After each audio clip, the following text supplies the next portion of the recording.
The Boeing jetliner used in the Alaska Airlines flight that was forced to make an emergency landing in Portland, Oregon, after its door plug blew out in midair was not allowed to fly over water due to concerns about a warning light that lit up on 3 separate flights, a federal official announced Sunday. Subscribe my channel for more update.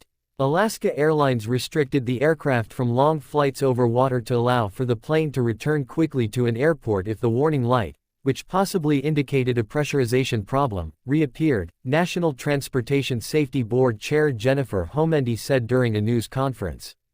The warning light came on during flights on Deck 7, January 3 and Jan. 4. Homendy said she did not have all the details about the December 7 incident but that the light came on during a flight on January 3 and another on January 4 after the plane had landed. Homendy said that the pressurization light might be unrelated to Friday's accident in which a plug covering an unused exit door blew off the Boeing 737 MAX 9 at an altitude of about 16,000 feet just minutes into a flight from Portland to Ontario, California, forcing an emergency landing back at Portland International Airport. She added that it was fortunate the plane had not reached a cruising altitude of at least 30,000 feet when the accident took place, as passengers and flight attendants could have been walking around the cabin. Nobody was sitting in the 2 adjoining seats next to the blown-out door plug and none of the flight's 171 passengers, 2 pilots and 4 flight attendants suffered serious injuries. The lost door plug was located Sunday near Portland by a school teacher who found it in his backyard, according to the NTSB. Investigators will examine the plug to try and determine how it broke off the aircraft. 2 cell phones that appeared to belong to passengers on Friday's flight were also recovered. One was discovered in a yard and the other on the side of a road.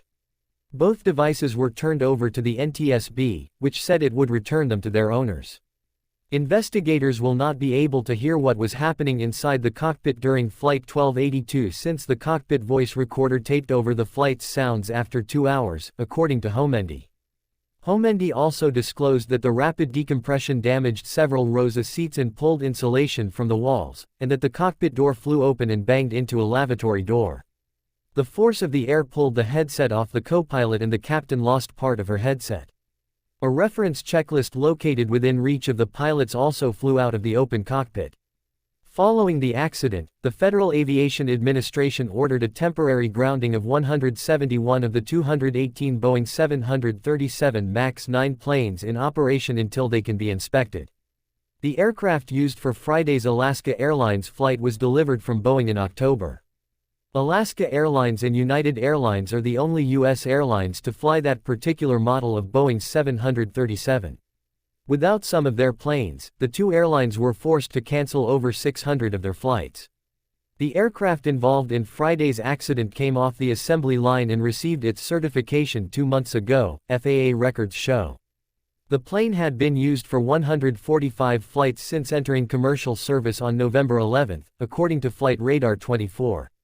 The flight from Portland was the aircraft's 3rd of the day. The MAX, which went into service in 2017, is the newest version of Boeing 737, a twin-engine and single-aisle plane often used on U.S. domestic flights. Crashes involving MAX 8 jets in Indonesia in 2018 and Ethiopia in 2019 left a total of 346 people dead. All MAX 8 and MAX 9 planes were grounded worldwide for nearly 2 years. Until Boeing made changes to an automated flight control system implicated in the crashes.